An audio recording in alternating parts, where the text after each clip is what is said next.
looking to inbound. Gets it to Griffey. Layup is good. It's good. What a game! They're rushing the clock. What a game! Illini have won on a Griffey layup. They have upset number one. Sheelow steps up, going deep. Got Langford over the middle. 30 of Western Michigan to the 20 to the 10. He's gone. Touchdown, Illinois. Welcome to the Illini Drive here on WPGU 107.1 and this Monday evening here. I'm your host, Jamal Collier, and I'm excited for today's show. I'm joined by my colleagues, Elliot Sill, Torrance Sorrell, and Nick Fortin is back on the show here today. Guys, how y'all doing today? I'm doing pretty well. I know you said you're feeling tired, but I wouldn't be able to tell. Yeah, exactly. I got this monster here, and I realized too, I don't like energy drinks. Yeah. I'm not a big caffeine guy, regardless. I mean, I drink a lot, but it doesn't get me really up. Oh, I have the opposite problem. If I drink caffeine, I'm ruined for the night. I cannot sleep. Really? Yeah, so I have to be very wary. Like I have if it's after 4 kind of thing. After 4? Doesn't sound fun Jesus at all. Christ. No, I took this monster trying to get a little bit of a kick, and it's a little bit, but not. You gotta get Red Bull. Red Bull's terrible. That's why they put vodka in it. Red Bull's awful. I mean, it give you wings though. So. Well, yeah, there we go. So we don't need wings to drive on the Illini Drive here today. Oh boy, terrible jokes I've made. Yeah, here we go. Well, when your team has lost 10 of 11 in basketball, that's what you kind of got to go for, right? Is it that now? That's 10 of 11. All right. That's not fun. No, not at all. The Illinois men's basketball team is struggling, to say the least. Another loss. If you're keeping score home, again, it's 10 of the last 11. Good for dead last in the Big Ten. This one against Ohio State, you should have hit the women and children for because it was ugly. 48-39, I believe the score was. Not a very pretty game at all. Mm-hmm. I was in the crowd for that game. I'm sorry. I was sleepy. Yeah. The second half, I was just sleepy. It was just not much fun to watch. It wasn't fun. It wasn't fun at all. I mean, the first half was, kind of a drag-out first half, and it was all right. I thought, oh, hey, 23 points. That's a lot for Illinois basketball, and it's sad to say, but it is. And then it just went down from there. It was, 23 points isn't a lot. You're on pace it's not for a lot. 46. That's still pretty terrible. It was one of those things where Ohio State just kind of looked like the better team the whole time, but for some reason Illinois kept being ahead. And I said last week on the show, Jamal, you always like to point out our terribly incorrect predictions, but I'm going to give myself a little bit of credit. I said it would be a matter of how Ohio State comes out. Whether if they want to come out and play hard, then they'll win. If they don't come out, then they'll be in trouble. You really went out on a limb there.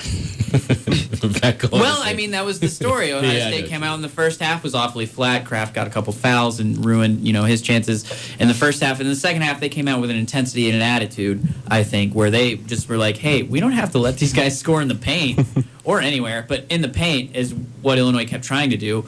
And that attitude really it took over the game, and Illinois was then timid from that point out and badness. it was just almost similar to the first game they played Ohio State at back at Columbus, and just a low-scoring game. And honestly, I mean, Ohio State looked beatable both of those games, but Illinois just really couldn't put up any points. That was just a whole game, really just based on defense, because Aaron Kraft didn't have a monster game. Like I said last week, I thought he was going to be key to their victory, and he still didn't have a good game, and they only won by a little bit. So it was just an ugly game all over.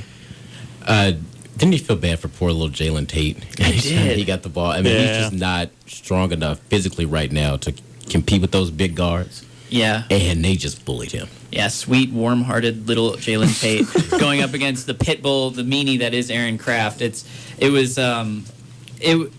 wasn't good. And even Kendrick Nunn, kind of small physically for that type of game. I think physicality is really what set Ohio State apart. I mean, if you're in a knockdown, drag-out game, you want to be the more physical team. Right. And they were. Ohio State was the whole time, but only in the first half they weren't imposing that physicality.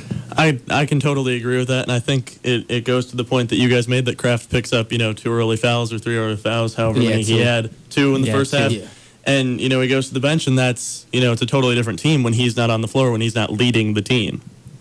Yeah, it's almost similar to what Gross said in the press conference. It's just this is probably one of the first times he really seen just the body language of the freshmen. They were just pretty much depleted out there, and it just goes to show how physical Ohio State is. Not only just Ohio State, but just the Big Ten, just playing those big boy guards. I mean, it's no joke out there. Yeah, I thought it was funny when Kraft went out.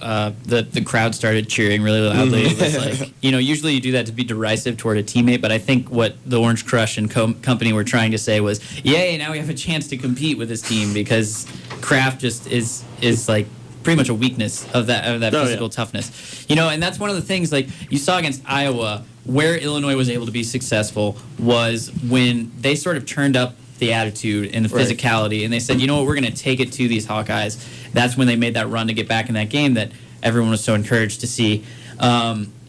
They were not able to impose any sort of physical dominance over Ohio State, and rightfully so. Ohio State's a more physical team. I mean, Gross always preaches toughness and togetherness. And we didn't. The team didn't show toughness at all. I mean, maybe in the first half, but it's not a tough team. You had 4 free throw attempts. Yeah. Okay. But a lot of times they were driving. It's not for lack of trying. It's that Ohio State was able to just defense everything so well and get hands on the ball and not foul. And Gross kind of alluded to a little bit too that it seemed like once Ohio State started hitting them, and the younger players especially, that then they kind of backed off a little bit. And again, I don't say I don't blame them for it, because obviously they can't. It's late February now, so young is kind of there's no same with football. We kind of say, well, you can't keep calling them young if the season's almost over. However, that's just a really good physical team that beats up on everybody. To be honest. They do. And I mean, I think we've gotten to the point. We had this season arc that we keep trying to talk about. With previous years, they had the slump around the start of Big Ten play, and then last year there was a pickup.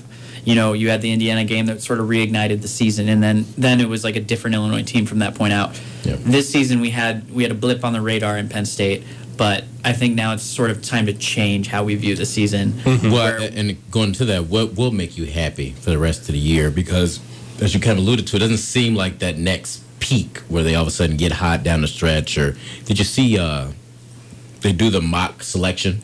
The NCAA does every year around this time. Mock selection has Big Ten tournament championship game. Michigan State loses to Illinois, and Illinois gets in the tournament as a 12 seed. Somebody must have had a few early, the day before they ran that simulation. That I'd be stunned if that happens. Yeah, I mean that's the only prayer you have. To get in the tournament it is. Yeah. But back to the question: what would make you happy to see the rest of the year? It's really hard to quantify, because you're hoping that they can start stringing a couple wins together, at least within the span of a few games. So you can't keep losing. It's not satisfying no matter what you do if you don't win. Yeah. So you need to get a few wins. Also, what you're looking for is production from the people who will be back. Right. You want to see Rayvonte Rice get more physical, I think, and get better at establishing contact in the lane, getting foul calls. And guys like Tracy Abrams and Nana Agwu, you want to see them lead a little bit more. I think when you're talking about what you're looking at, you're now looking at next year. You're not really looking at John Eakey and Joe Bertrand anymore. Yeah, just going back off what you said about Agwu, I mean, he had career high 14 rebounds last game, had 26 the last 2 games in rebounds, but he definitely have to play big. I mean, defensively, Gross alluded that he likes it a lot, but I mean, you really want to see guys like him pick it up and kind of show it to some of the younger guys. I really want to see more of the upperclassmen kind of step up and play big. I mean, it's hard to say that I'd be happy with anything less than, making the NCAA tournament after what happened last year, but this isn't last year. This is what Elliot said. We're looking to next year already, and it's sad, but it's true, especially for Eakey and Bertrand, who won't be back.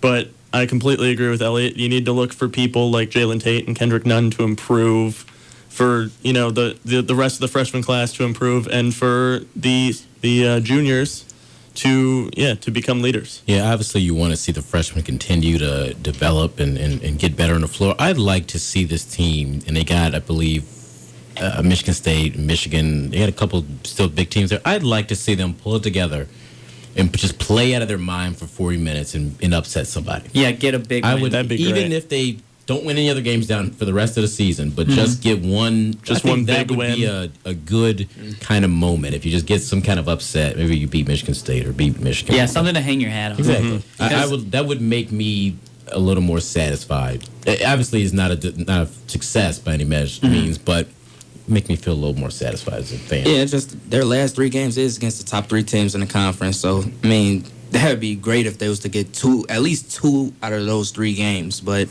I think that's asking for much. Greatest, yeah. just to give them confidence, yeah. But I mean, listen, 2 of those games, you got Michigan State, Michigan, and Iowa. Those are the 3 games we're talking about. Michigan State and Iowa are on the road, so you're going to be facing problems there. And then you have Michigan at home. Which is pretty good. Yeah, and they're going to be trying to. They're still competing for the top spot in the conference, so they're not going to be letting up by any means. Yeah, I mean, just to play spoiler, and one of those would be fun, and that's what Illinois had. Like I said, they had to play out of their mind. Yeah. Well, maybe they can beat Michigan State in the final round of the Big Ten tournament. And make it to the And blow their NCAA. number 1 seed. And there we go for them. Yeah. There you go. We talked about Joe Bertrand a little bit, but guys, he's just not playing very well and hasn't played very much. As a matter of fact, this couple games ago had a little bit more probably to do with Kendrick Nunn playing so well. But I said, should we be worried about Joe Bertrand? But you guys, I'm sensing no, because he's getting out of here anyway. I mean, it's hard to be worried about a guy that has 4 or 5 games left in his career, maybe plus the Big Ten tournament. Okay, so more than that, 6 Yes, or 7. 6 or 7. Yeah, about that. But I mean, it's hard to see Joe go through this stretch because he's been, a good player, not a star, but a pretty darn good player for, at least last year, as I remember him. He seems to be. I don't know. Not sure about how they're using him. He doesn't work well with the ball in his hands. When he's operating from outside of the 3-point line. Yeah. If you can get him the ball at a little bit inside the 3-point line, he can drive from there really effectively. But if you're giving him at the top of the key and saying, "All right, Joe, go to work, run our offense," you're asking for trouble. I completely agree. I feel like he seems lost out there, especially when he's at top of the key, outside of the 3, especially when he's dribbling the ball for some reason. Out there is just not good for Joe Bertrand. That's not his game. I mean, he's just it's so used to seeing him play with when he play with guys like Brandon and DJ, just being more so like a role player. It's like he just can't be the star on the team. Like a sidekick. Yeah, like maybe a 6th man or something, but he just can't be the star on the team, especially how we seeing him play. And that's the thing, when you have guys like DJ Richardson and Brandon Paul who can really occupy space outside on the perimeter, then that opens up the middle of the floor more than what we're seeing now. And he can go to work. Yeah. So it doesn't really fit his game so much. No. He's in a tough spot. I think you should be worried about him because he is in Illini 5 years. You can't say, okay, well, Can't just let him go. go. Yeah. But I don't know what the solution is at the same time. It's almost like he just don't know his role anymore on this team. Well, and I feel like that's partially because of Ravante coming in this year. Ravante's taken his role sort of as the drive and as the primary scorer at least. Well, you see, I mean, that was kind of the popular pick before the year that everyone said, "Oh, well, Joe's going to take over now." Yeah, and I remember talking to him and saying, "Do you feel like people are trying to make you into something that you're not?" And he kind of nodded his head a little bit about that, and I felt that. I would have been shocked if Joe all of a sudden became a 20 points per game guy. He just wasn't. He hasn't been that. Yeah. And it's not saying he's not a valuable player because he has been averaging double-digit points, but he's around about 9 to 12 points and can give you that. And I think it was unrealistic to say that he was going to become what Ravante was for this team for most of the year. So do you think that he should have been relegated to the bench then? If you have Ravante in that starting role? I said it again before that I thought they probably should have put Kendrick in the starting lineup and let Joe come off the bench because it gives just somebody with experience off the bench. I didn't like the fact that your whole bench had never played in a college game to start the year. Yeah. Because it's tough because they just got nothing out of their bench in too many games. So, but hindsight, of course, I was saying it from the beginning, but hindsight it's 2020, of course. Real quick, we got to go to commercial break soon, but Minnesota this week, this Wednesday. You guys giving Illinois a chance? They're going to pull off this, which is, I guess, an upset. Isn't that crazy? I mean, it's just tough to play in the barn, man. Yeah. Seeing how Richard Pitino coaching those guys, it's kind of almost the same story as Nebraska. Like I think Elliott brought it up a couple weeks ago. Just that middle section in the Big Ten is deadly. It's almost similar to that of the Western Conference. I mean, any game you lose or win in the Big Ten, you might go up or you might go down. So those middle teams is dangerous. And I think, playing in the barn, it's hard to get wins there. So I don't think Illinois is going to win this one either. Yeah, I mean, it's almost like Big Ten play is similar to just complete random chaos. Mm-hmm. You have Nebraska take down Michigan State. Unless you're playing Illinois. Unless you're playing Illinois. Then you're probably going to win. Then it's yeah, but so there's certainly a chance if Illinois comes out strong, but I'm not picking for them until they show me something. Yeah, I'm going to go with you two guys and probably Jamal and say that I'd like to pick Illinois. Probably me. But, I don't want to put words in your mouth, Jamal. But I do that too much on this show. You know me better than that now. We're going to be unanimous here that we're all thinking it's Minnesota. Or what did I say? Yeah, I said. Yeah, you said it right. Okay. We're going to take a commercial break here. When we get back, we got the girls from Illinois softball coming in to join us. They're off to the best start in program history.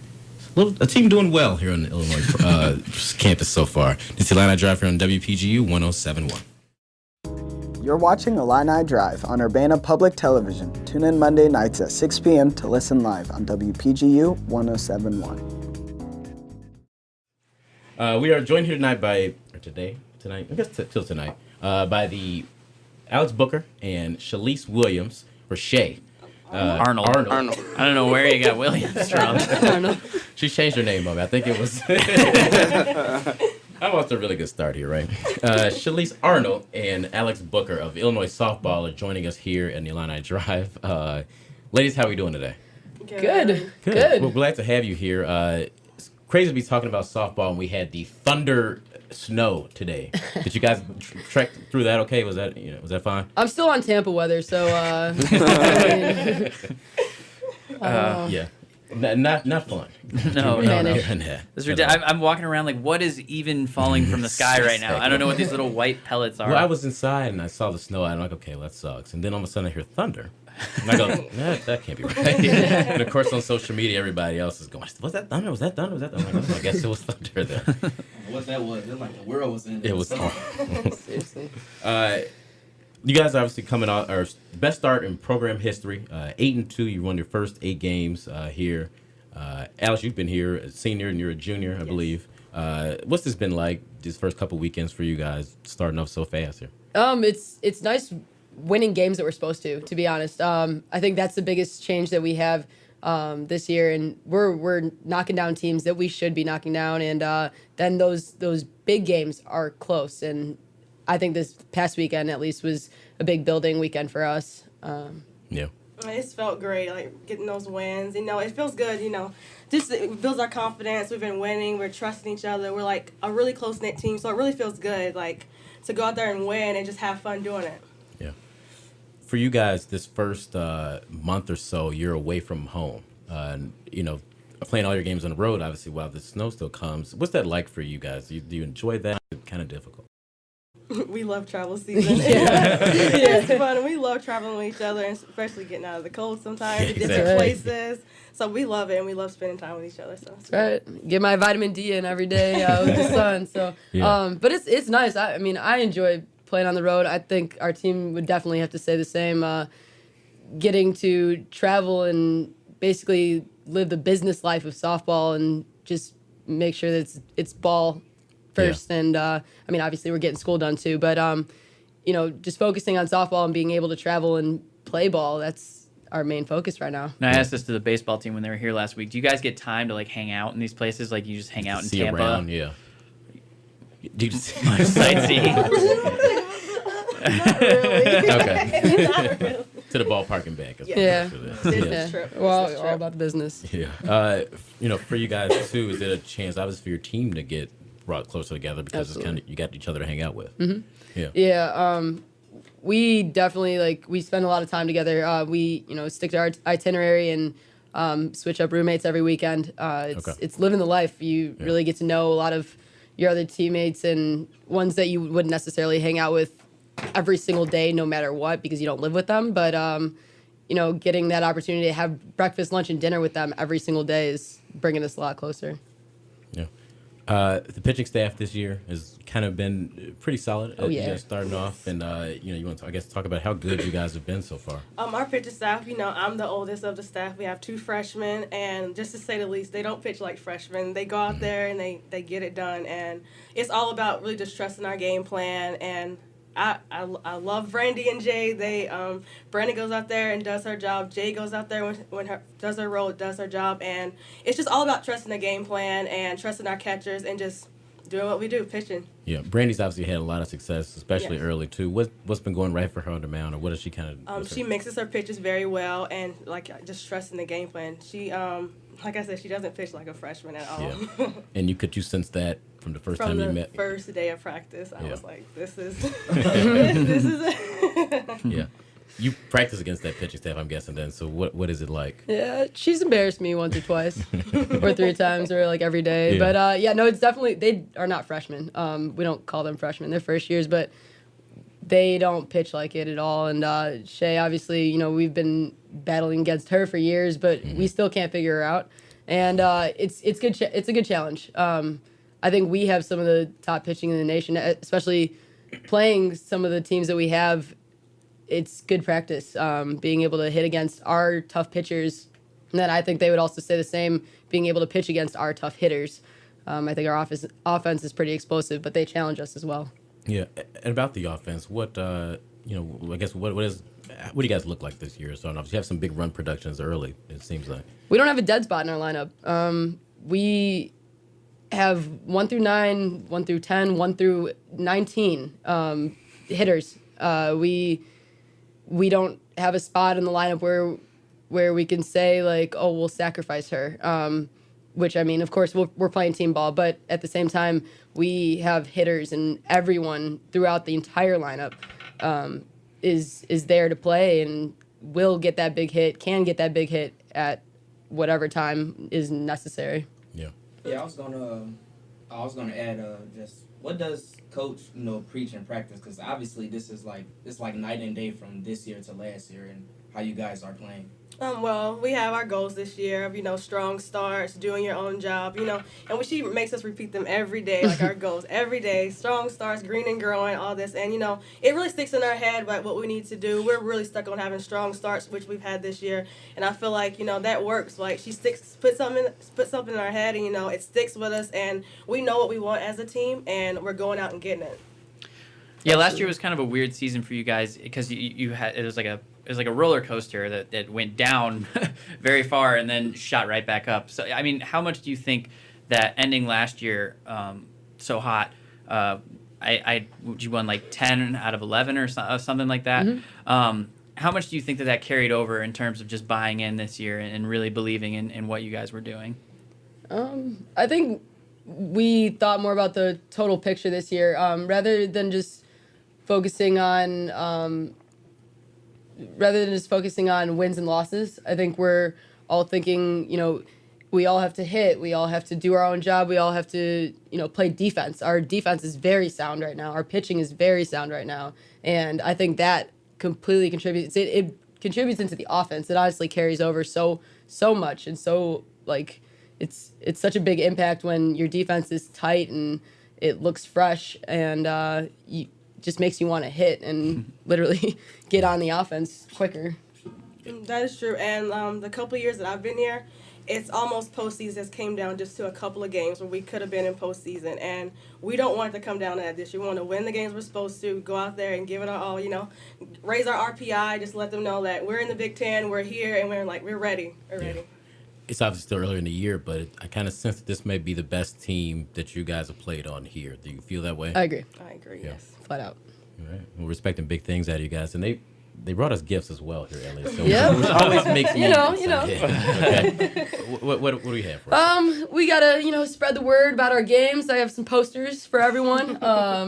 Just to try to get word out that Illinois softball is about to make some noise this year. And, it'd be nice to have some fans out with some good weather and good weather. Yeah, good weather. That's right. So we're looking to have some fans come watch some wins this season, and so I have some posters for you guys. March 14th is the first home game, right? That's right. Yes. Any road trips you guys are looking forward to in particular that you circle on the schedule? Well, actually, all of them. All of but, them, yeah. But They like the warm weather. Mizzou, Mizzou. Yeah, Okay. we've since I've been there, I haven't played Mizzou. It Yeah. always gets canceled every year, and they're in the SEC, and we want to make noise. We face Tennessee, we want to make noise in the SEC. Let them know the Big Ten is a great conference, and that it's just not all about the SEC. That's right. Yeah, definitely Mizzou. Actually, yeah. It'd be nice to get back there and get some wins. I know we used to go there, or at least schedule to go there every year, and I've been there my freshman year, and I'm not gonna lie, I got caught stealing. I'm kind of upset about it. You know what? I'm not like thinking about that every night before I go to sleep or anything. Don't worry about it. But I'd like to definitely take it to them, especially them being in the SEC and them being a competitive team. Yeah. Yeah, you guys, speaking of the SEC facing Tennessee, that game ended up 10-0, but that's pretty misrepresentative of how the game was the whole line. It was 2-0 going into the ninth inning, right, or the seventh inning, right? Yeah. So talk about what was that game like in terms of just facing that level of competition. Well, playing number 1 Tennessee, I'm a Tennessee native. I had a chip on my shoulder going in, pitching. And we did fairly good. And in the seventh inning, they started stringing their hits together. Bouncers through the infield. Barely, getting out of the infield, and it was, the willing was on their side. But I would say the score does not contradict how we played at all. I agree. But you have to give credit to them. Runner up in the World Series. They have an All-American pitcher who I have faced, back at home. And I give credit where credit's due. She's a really good pitcher, but I feel like our hitters challenged her very well too. Did you have a lot of family at the game? I did have a lot of family. And they came to watch us play Tennessee more specifically. But yeah, it was fun having their support there. Yeah. Well, ladies, best of luck for the rest of the way. Again, March 14th is that first date, and some people. This team's going to be pretty good this year, so mix it with some people out there, out to Eichelberger Field. So, yeah, both those diamonds are nice. I've been to made Illinois the trek baseball across games. the graveyard. Yeah. Yeah.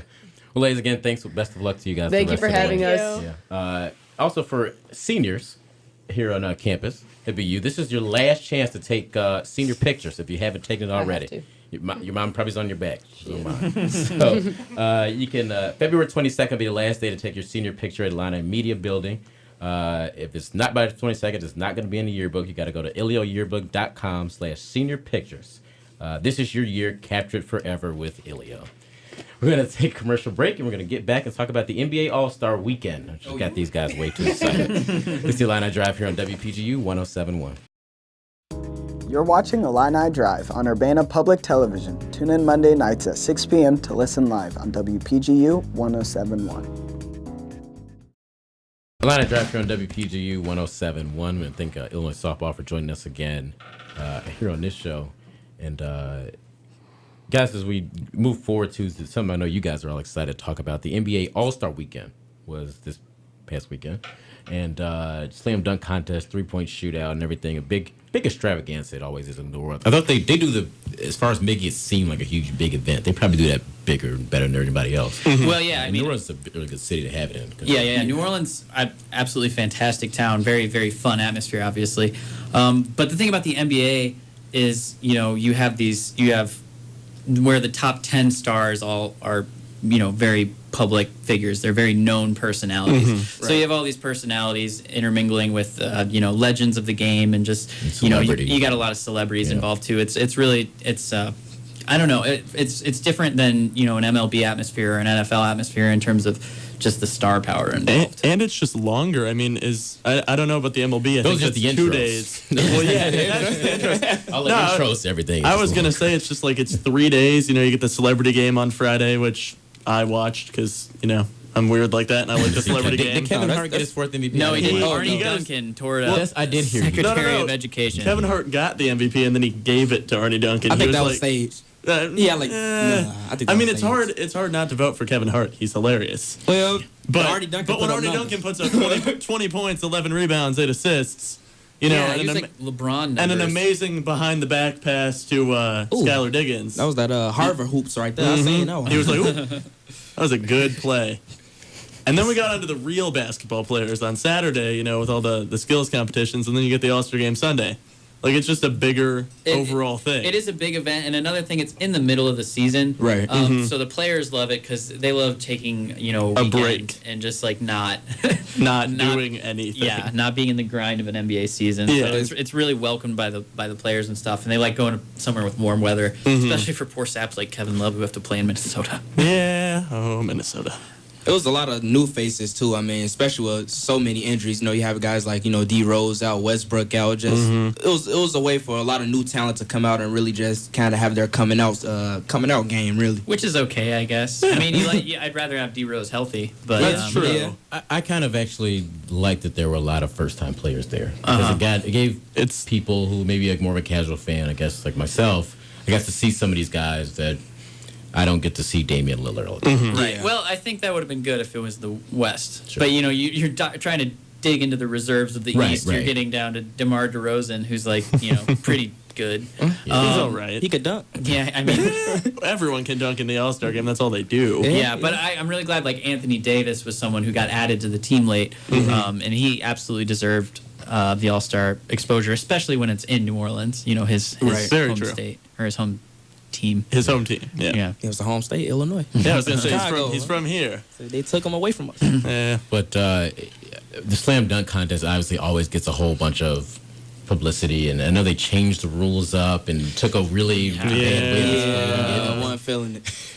That was a Very nice nice. collective groan, It was. guys. That was good. I wasn't feeling it, man. What did you guys think of the new rules and I guess the contest? I mean, I felt like it kind of took a lot of the individualism out. I mean, first of all, the favorites already coming in was probably Paul George and John Wall. I mean, I'm a big fan of John Wall because I seen him play in UK and a little bit of high school. I remember That's watching Kentucky, not London. Oh yeah, London. Yeah. Not in London. Yeah, and just also seeing him play a little bit in high school. I remember I used to watch little YouTube clips, and he was always good in dunking. That was something the NBA didn't know a lot about with him coming in, and I really just wanted to see me personally as a fan. I want to see him and Paul George go at it.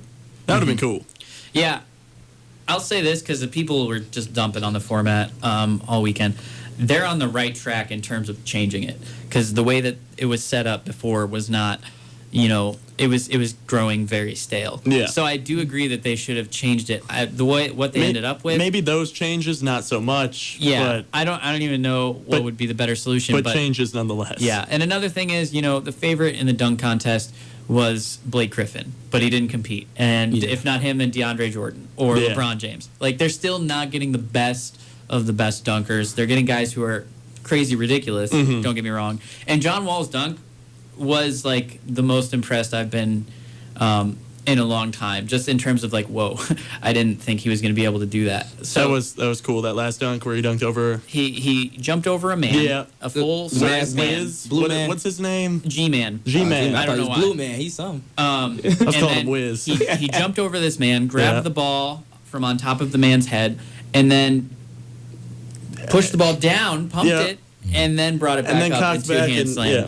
So Those of it- you on radio can't see Elliot's dunking motions here, but of I course look you'll be able to just see- like John You'll be able to Wall. see Obviously. that on UPTV this Wednesday Now, night. At now you 9, just got to so. hit the John Wall a little There bit, you go. No, he did the name. Oh yeah, he was really happy. He Doing all was. sorts Him and of Paul jigs. George. He was. Oh yeah.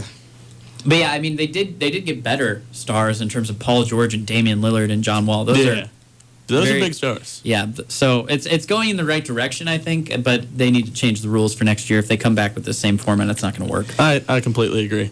I think the only time the format I feel like it worked a little bit was probably the skills challenge. I liked it a little bit when it came to that with the whole teamwork thing, but just more so with the big boy things like the dunk contest, and I wasn't feeling it with that one. I think we should have a crossover challenge. That's just my personal opinion. We should put in another one where it's just who can cross over the most people. Well, yeah, but you get like fans from the crowd to come that'd be out and great. just like have guys like average crappy white guys like you and me try and guard John Wall. That'd be amazing. But I would love that. But I think every NBA player would cross you guys over every time. Yeah, that's true. You It get would- Hasheem Thabeet. It'd be and- 110 to like 109 to be the winning score. I think you would take the ball from the beat. But yeah, any suggestions for the slam dunk contest to fix it? I then, or mean, what? it'd be nice to go back to a format where you have a winner, like the old format. Yeah. but just outlaw the whole like you can't jump over a car. Like Blake, stop bringing out cars because then you're just stop bringing out taller rims. Stop trying to blow a candle out on top of the rim. That was cool. That was cool, but it was cool once, and then people are trying to Yeah. I think they just big on. I guess what they were trying to do with that, they just want to be big on props now, since that kind of takes away a little bit from the dunking itself. Oh, totally. I mean, you look at like the mid or late '80s with Jordan and Dominique going back and forth with dunks that didn't involve cars or a taller rim, and it's still cool. But the problem is they've now done all that. Yeah, and one of the things is, I mean, it's props are like the opposite direction of what we really like, and what we really like is a great game dunk, a great in-game dunk. Yeah. When Paul George goes between the legs 360 degrees in-game, that's insane. Right. And it's really hard to capture the intensity of in-game dunks in a contrived dunk contest. get somebody trailing you. Especially if you've got dunk on Dunk on someone. yeah. Dunk on Brandon Knight. Yeah. All right. Maybe not him. He's had enough pain. Yeah. But what I was gonna say, especially it's rough when you've missed. It's taken 5 minutes because you keep missing dunk after dunk. Then you finally make one. It's kind of like Well, yeah, And that's what they changed the format. Right. You had 3 tries. Right, and that's what I'm saying. That's compared to good. last year. Yeah. That kind of took the air out of a lot of those dunks. I'm like, now I've seen what you're trying to do, and now I'm kind of over it. And I think you could make it work. What I did like was the idea of a competition, like this dunker versus that dunker. I think that you could build off that and do something with that, but I don't have any master plan to roll out for you. No. Well, they just got to make it When the NBA even calls. somehow. I mean, Yeah. it's like Blake Griffin against, who? DeAndre Jordan. Ooh, that'd be cool. Who can hit their head on the rim first? It's whoever dunks first. Let's go to the Sunday's All-Star Game. Highest scoring. It ended up being the highest scoring game. It was the highest scoring everything. Most Okay. three-pointers, most yeah. this, most that. They broke like 8 records. Yeah. Which is translated into another language where it means least defense. Ever played ever. Most frustrating for Thibodeau. I enjoyed it. Pulling someone's hair. Noah was actually playing defense for Did real. you see Okay, Noah put Noah was his playing defensive That stance? was great. It was awesome. man. Good, but is that? I thought it's good for the All-Star Game to be really high scoring. I think. Did you I think it's a agree. good thing? I think that was really a good thing. Yeah, I mean, you're tuning in to watch the scoring plays, Sure. Yeah. the athletic plays in an All-Star game. So the more, the merrier. I think could be argued. It's cool to see people dunk a lot, but I like what Indiana's coach said, like in game when they had him mic'd up or whatever, and he was like, Vogel. "Okay, Vogel." Frank Vogel. Yeah. Yeah. I couldn't remember his last name, and I didn't want to mispronounce it on the radio. But anyway, he said something to the extent of, if you want to get out of the way when Blake Griffin is dunking, that's fine. Don't let him get in the lane, though. Play some defense so that way it's not 200 to 210. Well, yeah, I mean, I would have really liked if someone got a block. Yeah, that would have been First no time fun. ever. Yeah. No blocks in the entire game. It's crazy. That's And it's unfortunate. also, there's like no centers anymore in the game too. Well, So they- I mean, you had Roy Hibbert Well, and yeah. Joakim Noah. But and they took Dwight out Howard. the position of center. Right, Yeah. that's all. Yeah. Just starting 3 forwards. Yeah. I don't know if you guys have missed the biggest moment, obviously, which was happened in the pregame. Carmelo put his arm around Joakim Noah. Oh yeah, I seen that one. Get your jersey right now. I've already pre-ordered mine. Melo's coming to the. I think it's what Noah whispered to him. Yeah. Right? Am I overreacting there a little bit? Yeah, I mean, I think I've talked this over with Nick before, but it's interesting the idea of Carmelo Anthony, a player notorious for not being good enough at defense, to go to the Bulls. So I mean, it's an interesting thought. I think you'll have a lot of you'll have a lot of whack theories of how Which are the same. Conspiracies are way. between now and free agency about how Melo's going to end up in Chicago. But I mean, I don't know. Yeah, I'm kind of waiting to see as well on that one. I don't Yeah. think he will, but that's just me being pessimistic about sports. Yeah, the now. Bulls don't typically get good players, Yeah. No, so- not. unless they get really lucky and draft them. Yeah. Yeah, and then they tear both their ACLs. Only one in a meniscus. Oh, I'm sorry, that's right, and a meniscus. Come back soon, Derek. Come back soon. Carmelo, though, Nick said they're not trading him before the deadline. Which they shouldn't. I mean, And then did you hear he also said He said he I would wants to stay in probably New York. he said I would take less money if it helps the team. I don't buy that. Well, yeah. I mean, I think if if you can get a good pitch from the team and it includes taking less money, he'd be open to it. Yeah, if they say, hey, if you take less money, we're going to bring in X, and they show him we got a deal for some guy that he thinks will help. I don't know who it would be, essentially, but if he sees that, then maybe, but I just don't. I think the Knicks have the flexibility to do that. As a matter of fact. Yeah. Because even him, I don't think him taking less money, because the only reason they give him a max contract, because they already have him. Right. Yeah. So, they're paying way too many guys way too much money. They're paying them already an arm and a leg still. So. Yeah. And Bargnani and all that.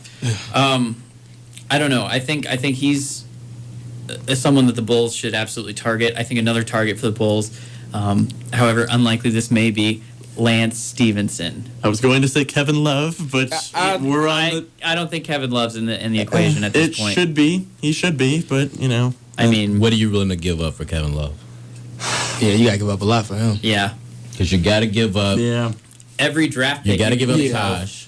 No, you got to give up Taj, probably Jimmy Butler, your picks. Tony Snell. Snell. You have to keep Noah, because if you give up Noah, then it essentially doesn't make you better. Yeah. So is that enough? I think they're going to be saying, if you don't give us Noah, why are we here? Exactly. And then Bulls, if we're giving up Noah, why? Because that doesn't make you much better. Yeah. So I don't see a way that happens. But I don't either. I'm just dreaming. Lance Stevenson's a free agent this summer. I think if he's probably either going to stay in Indiana, which I'd say is most likely. That's what I think. And if not, he's going to go to New York because he's a New York kid, and he would love to play in the Garden every night, I'm sure. But if the Bulls could somehow pitch to him being in the backcourt with Derrick Rose and Joakim Noah being one of the best defensive teams ever, and all that fun, then I think he'd be a great fit. But yeah, I mean, Bulls even can they work that out money wise? I don't know how it works, but if they're trying to bring Mirotic back, that's what they end. Boozer's off. He's getting amnesty. Yeah. But yeah, I don't know. I think they can squeeze it, but maybe they might be a little. They might be a little short. You might have to take less than he would elsewhere. Right, and tough. Namely Indiana, which can pay even more tough. Yeah, right. But as far as All-Star weekends go, your favorite, is it all for you guys, the NBA? Or what is your favorite All-Star game experience? I'd probably say the NBA just because of all the skills competitions. I was talking to other people in the newsroom earlier about how I love the skills competitions more than I think I love the All-Star game, because they're just so fun. In every sport, it's a different thing, but in every sport, it's just cool to me. I just like the overall events as one, skills challenge 2, got 3-point, just a variety of different things. And I just like how everybody come together too. I know basketball, you see how people be competitive on the court, but it's always good to just kind of see people relax, show another side of them, being on commercials and doing all that type of stuff during the weekend. Yeah. I think my favorite All-Star event is any All-Star event that happened before I was like 12 years old. Yeah. Because I now all I see is bad defense, and I can't get it out of my head. Yeah. I've been corrupted. But it is a good event. It's fun. It seems to be a good time for everyone, and it's fun to watch NBA players bro it up. Like Kevin Durant and James Harden being on the same team again was cool. Yeah. Stuff like that. Some people I've seen they don't like that so much because they say, man, back in our day, Magic and these guys were actually competitive in this game, and these guys are all just kind of being buddy, chucking up threes with each other.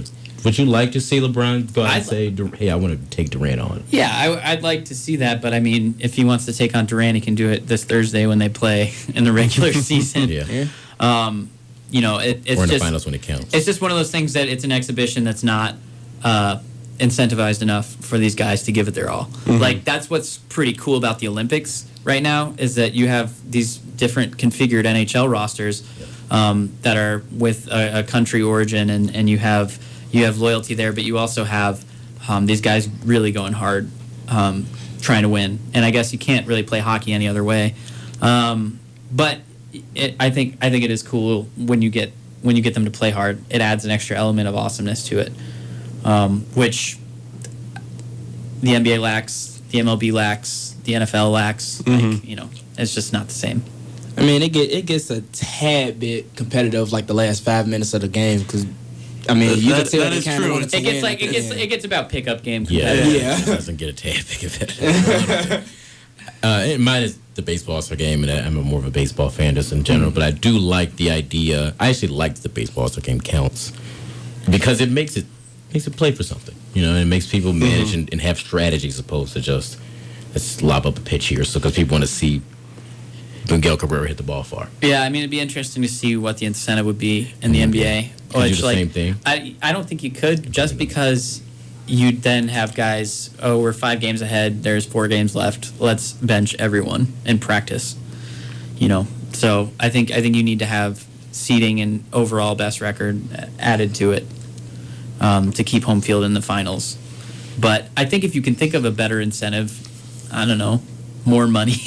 Yeah. But for them, that probably wouldn't matter anyway. Yeah. Yeah. I know we touched a little bit about the dunk contest already, but what do you guys personally think about the freestyle round? Yeah. It was kind of cool, but Yeah, it was all right. It basically looked like a compilation of All-Star Game fast breaks. Like, Yeah, that. Which I can YouTube that, so I don't need that in my life, in my diet. Mm-hmm. All right, we're going to go to Badass of the Week. You want to go to Badass of the Week? Yeah, if you guys have anything else that you want to gush over the NBA about doing. Okay, No. well, I can kill You 2 could probably birds with keep- 1 yeah, stone. Another segment. I'm gonna give my Badass of the Week to Damian Lillard, the Portland Trailblazer point guard who competed in 5 All-Star events on the weekend. And a lot of people criticized him and said, hey, don't do that much stuff for reasons either of A, you'll be fatigued, or B, give some other people a chance. But I really like what Lillard did in terms of just trying to put himself out there. And I think it makes the events more fun when you got guys that are really giving it their all and doing everything that they can do. So I thought it was cool. He ended up winning the skills challenge with Trey Burke, which is weird, but Yeah. he didn't win anything else. Not even the All-Star game But itself. he competed. But he competed, and that's sort of what the point is, And I respect that. So that's enough to earn my Badass. He fittingly enough scored 9 points in the All-Star game, which is the same amount of points that Derrick Rose scored, I think, when we gave him Badass of the Week. Very similar. All right. I'm going to also go basketball, and I'm going to say Joakim Noah, and I don't know his stat line. I don't remember it. He had 8 But- points. I remember. 8, 5, and 5. It's Oh, actually 8, 5, and 5. less Those points, are good too. numbers. But Less points than Lillard here is the has. reason. Because he plays defense in an All-Star game, and he hustles in an All-Star game, Is and he that doesn't. badass or is that? It's awesome to me. It's awesome to me to see, like this Chicago mentality that Thibodeau has brought over, transfer to the All-Star game, where he hustles and he does other things, and he caught a pass from LeBron and then he dunked it, and the commentators were talking all about that and how LeBron was feeding him a lot that game. how he put his animosity for LeBron aside, and I was like, How brave of him, how noble. Yeah, I know, really. Yeah, I would consider him worthy of Badass if he had gotten a block for everyone there. Okay. Just 1 block is all I'm asking. That would have for been All-Star that would have been weekend. cool. 1 block. That would have been cool. Also going to go All-Star Weekend, and shout out to CPS and Arnie Duncan for getting those numbers. 20, 11, and 6. I mean, he almost had a triple-double. Wait. Yeah. And 2011 and 8. CPS. Chicago Public Chicago Schools. Public Schools. Okay. Sharon Dunn all was right. the former CEO. Of I think like Secretary of Education or something. Yeah. He might not Well, be he the is best now, one of but- those, but he's a good basketball player. Yeah, it's like every celebrity game he plays good, but I mean he almost had a triple-double this game, and I mean you guys talking about like getting Melo. I mean Bulls need to get Arnie Duncan. That's what they need to get. Arnie You know, it's Duncan ironic. play with Melo. I don't know. It's ironic we have no love here for Kyrie Irving, the MVP of the All-Star game, who had 14 I was assists thinking. and 0 turnovers. 5 turnovers. That stat line is I just misread that. not but, good enough. But 31 and 14, pretty good. If only he could play that well in an actual game for Cleveland. Well, I Maybe mean- they'd win every once in a while. There's defense in an actual game. That's true. Kyrie Irving. And not the guys he was throwing the ball up to. Yeah. Kyrie Irving was very, very hyped in the preseason. It's true. Unjustly, so I think he hasn't won enough to earn that kind of respect yet. But I really want to see more from him in terms of actually winning games as opposed to just putting up highlight reel crossovers, Which are cool. which are fine, but Real quick, I want to read some of the tweets that you guys have been interacting with us today on the show. We asked the question we asked a little bit earlier about what would make you happy for the rest of this Illini basketball season. We got some pretty good answers here. Brian Glickman is at DM Bry Guy 7. Says somehow winning the Big Ten tourney and going dancing. ... Which, Brian, I don't know if that was a realistic one. Hashtag optimism. Yeah. Mary Moody, that's at Illini Spirit 1, says, how about a commitment from a certain top state point guard for 15? Make her happy for the rest of the year. And then Scotty O, at RN Scotty O, says, how about if Jalen Tate made a three-pointer? He'd be thrilled. That'd be cool. Kid sees the court like nobody else, but he wishes he could shoot. Again, follow us at Illini Drive and interact with us on Twitter. We'll be asking our questions that we're asking. I want to hear your take and see. You guys probably know a little bit more than us anyway. That's tough. It's weird to look at a season where you're not going to make the postseason in college basketball and say, what do you want from this? Steve Greenberg from the Chicago Sun-Times, too, says, how about no more snow and ice on I-57? So that'll make him happy. Again, that's at Illini Drive to follow us and interact with the show. You can catch us again on UPTV, Urbana Public Television. That's this Wednesday, every Wednesday at 9 p.m. To see the rebroadcast of the show. And our friends from Illinois softball, that's Alex Booker and Shalise Arnold. Not Williams Arnold, but Arnold. She dropped the Williams that I gave her, a couple of minutes ago. Again, we want to thank them for coming on and best of luck to them for the rest of the year. This is Illini Drive. We'll be here every Monday at 6 p.m. for an hour of Illinois sports talk. You guys enjoy the rest of your day and stay safe in the ice.